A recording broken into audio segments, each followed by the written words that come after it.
Neglect is a very big issue. I just got off an interview with the BBC, and they said, what are the great new discoveries in the field in the past 50 or 100 years? I said, really understanding attachment, which is still missing in core psychiatric formulations. Neglect is barely there in the DSM, and yet in our practice, not having been ignored, not having been seen, is a huge issue and very difficult to treat also, because we have the brains that we need in order to survive, and so if you are a neglected person, you develop a brain that can accommodate the neglect and doesn't expect to get more than you actually would like to get.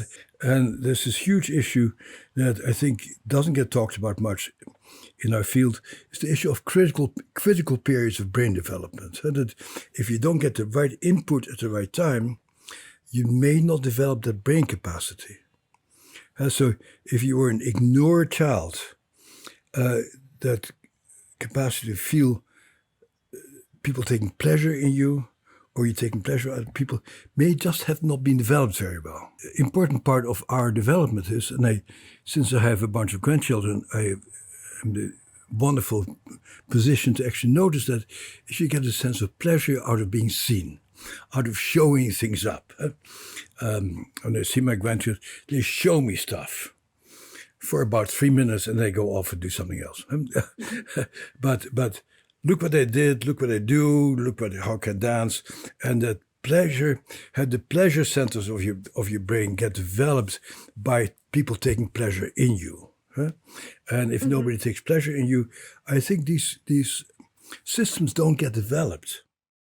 What you see clinically is there is a lack of vitality and a lack of pleasure in your interactions. So we do get our sense of pleasure from having other people be engaged with us and other people responding to us. And so if nobody responds, that sense of vitality and pleasure tends to not be very well developed. And I don't think in our traditional methods, we really don't know very much about how to deal with that. Talking, analyzing, figuring things out is not going to make those feelings go away. I think the important thing as a clinician is to lower your expectations and to deal with your countertransference with people who are relatively passive and relatively unable to get a lot of pleasure out of engagement with other people. So I think the burden is on the therapist to be very patient and to concentrate on increasing the vitality of your interactions. In principle, I think things that might be helpful are tango dancing and making music with people and being physically engaged with other people, so you get into the habit of getting the pleasure of engagement with other people.